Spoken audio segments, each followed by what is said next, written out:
2014లో ఎన్నికల్లో విజయం సాధించిన తర్వాత బీజేపీ వరుసగా అన్ని రాష్ట్రాల్లోనూ పాగా వేస్తూ వస్తుంది. తాజాగా కర్ణాటకలోనూ బీజేపీ మరో విజయాన్ని నమోదు చేయనుంది. బీజేపీ సాధిస్తున్న విజయాలన్నింటి వెనుక పార్టీ అధ్యక్షుడు అమిత్ షా సోషల్ ఇంజనీరింగ్ ప్రధాన పాత్ర వహిస్తుందని విశ్లేషకులు అంటున్నారు. అయితే కర్ణాటక విషయానికి వస్తే బీజేపీ తన విజయానికి పనికొచ్చే ఏ చిన్న అవకాశాన్ని కూడా వదులుకోలేదు. గుజరాత్లో ఎదురైన అనుభవాలు పునరావృతం కాకుండా కర్ణాటకలో బీజేపీ చాకచక్యంగా వ్యవహరించింది. పార్టీకి చెందిన చోటామోటా నాయకులు, కార్యకర్తలను సమీకరించి వారిని ఏకతాటిపై అమిత్ షా నడిపించారు. గుజరాత్ ఎన్నికల్లో అతి కష్టం మీద నెగ్గిన బీజేపీ ఈసారి పక్కా ప్రణాళికతో కర్ణాటక బారిలోకి దిగింది. యూపీలో అమిత్ షా అనుసరించిన ఫార్ములా కారణంగా అక్కడ పార్టీ సునాయాస విజయం సాధించిందని అందరికీ తెలిసిన విషయమే. అదే తరహాలో వ్యూహాలను రచించి పార్టీని ముందుండి నడిపించాడు అమిత్ షా.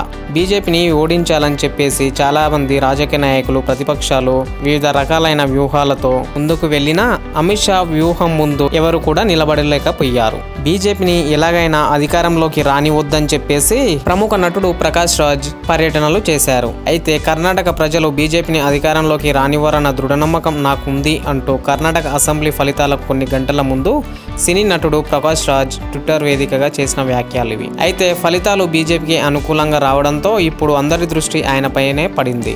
కర్ణాటక ఫలితాలు దేశాన్ని మేల్కొల్పుతాయంటూ ప్రకాష్ రాజ్ విశ్వాసం వ్యక్తం చేశారు. అధికారంలోకి ఎవరు వచ్చినా పోరాటం కొనసాగుతుందని అన్నారు. కేంద్రంలోని మోడీ సర్కారుపై ప్రకాష్ రాజ్ విమర్శలు గుప్పించారు. తన పోరాటం బీజేపీ మోడీలపైనే అంటూ నేరుగానే యుద్ధానికి దిగారు. కాలేజీలలో, యూనివర్సిటీలలో ఎక్కడ వీలైతే అక్కడ సోషల్ మీడియా, టీవీ, పత్రిక ఇలా ఏ మాధ్యమంలో వీలైతే ఆ మాధ్యమంలో తన ప్రచారాన్ని ఉధృతంగా చేశారు. మోడీ సర్కారుకు వ్యతిరేకంగా అంత పెద్ద ఎత్తున ప్రచారం చేసిన కన్నడ ఓటర్లు మాత్రం బీజేపీ పైనే మొగ్గు చూపడంతో ఇప్పుడు ప్రకాష్ రాజ్ ఎక్కడ, ఆయన పోరాటం ఎవరితో అన్న చర్చలు బీజేపీ సోషల్ మీడియాలో జోరుగా జరుగుతున్నాయి.